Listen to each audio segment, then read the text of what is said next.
विविध मागण्यांसाठी सहयोग ज्येष्ठांची हजारोच्या संख्येने लक्षवेधी पदयात्रा। सविस्तर बातमी अशी, कला मंदिर ते जिल्हाधिकारी कार्यालयावर पदयात्रा काढण्यात आली। ज्येष्ठ नागरिक धोरण अंमलात आणावे, ज्येष्ठ नागरिकांचे वय 7 वर्ष ग्राह्य धरावे यासह ज्येष्ठ नागरिकांनी शनिवार दिनांक 21 सप्टेंबर रोजी डॉक्टर हंसराज वैद्य यांच्या नेतृत्वाखाली पदयात्रा काढण्यात आली। या पदयात्रेत हजारोच्या संख्येने ज्येष्ठ नागरिक सहभागी झाले होते। त्यांनी आपल्या मागण्यांचे निवेदन जिल्हाधिकारी कार्यालयात दिले।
नांदेड शहरामध्ये सहयोग ज्येष्ठ नागरिक संघ जे मोठा आहे आणि या कार्यक्रमाचे नेतृत्व करणारे कार्यक्रमाचे अध्यक्ष डॉक्टर आमचे आदरणीय डॉक्टर साहेब वैद्य साहेब, उपाध्यक्ष पवार साहेब, भालके साहेब, सर्व ज्येष्ठ मंडळी आणि या मोर्चाला साथ देणारी ज्येष्ठ मंडळी, आमचे पालक, माता भगिनी सर्व यांना खरंच मनातून अभिनंदन करतो। एवढा चांगला मोर्चा, त्यांच्या जे मनातून मागण्या आहेत ते मनातून जे आता सांगितल्या, महाराष्ट्र राज्याचे मुख्यमंत्री एकनाथभाई शिंदे साहेबांचा टाइम घेऊन, वेळ घेऊन आम्ही यांना शिष्टमंडळाला घेऊन तुमच्या जे मागण्या आहेत 100% त्याचा पाठपुरावा करणार आहे।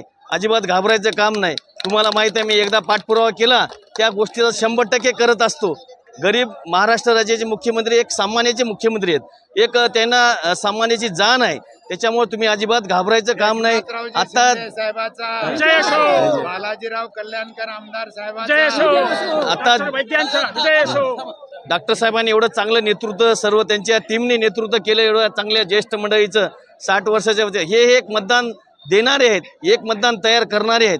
एका घरात 10 मतदान आहेत आणि मला तर ज्येष्ठ मंडळी आवडतात। गच्चे साहेबाला माहीत आहे, कारण ज्येष्ठ मंडळी संघ जास्त माझा संपर्क राहतो, त्याच्यामुळे अजिबात घाबरायचं काय नाही। ज्येष्ठ मंडळीला काय अडचणी, काय समस्या आहेत ही मला याची जाण आहे। आज या जे अडचणी निवेदन जे सांगले, निवेदन मार्फत आम्ही कलेक्टर साहेबाला निवेदन देणार आहे। येणाऱ्या काळात मुख्यमंत्री साहेबाला वेळ घेऊन, टाइम घेऊन आम्ही त्यांना सुद्धा याच्या जे मागण्या आहेत ते 100% त्यांचा पाठपुरावा करणार आहे। या निमित्ताने सांगतो। चला, तुम्हा माय, बाबा, आजोबा, आजी आदींचे सर्वप्रथम तुमच्या पुढे मी नतमस्तक होतो। तुम्हाला वंदन करतो की तुम्ही एवढ्या लाखोच्या मताने एकत्र आले।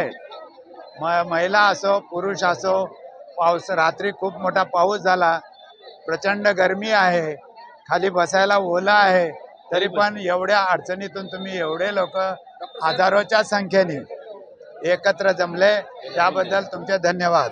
दुसरी महत्त्वाची गोष्ट की आपल्या मागण्याकडे आजपर्यंत कोणीही लक्ष दिलं नव्हतं, पण आपल्या नांदेड जिल्ह्याच्या उत्तर नांदेडचे आमदार आदरणीय बालाजी कल्याणकर साहेबांनी स्वतःहून आपल्या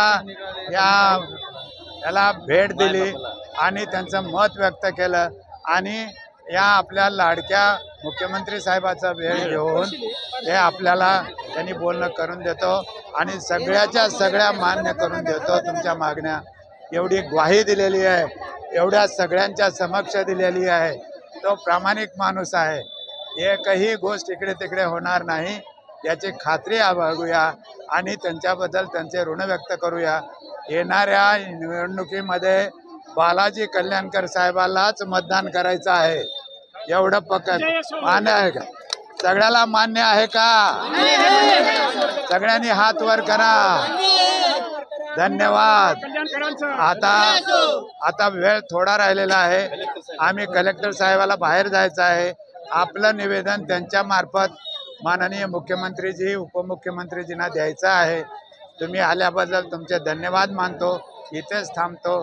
जय हिंद, जय महाराष्ट्र, राम राम, शरणागत, आदाब, जय भीम.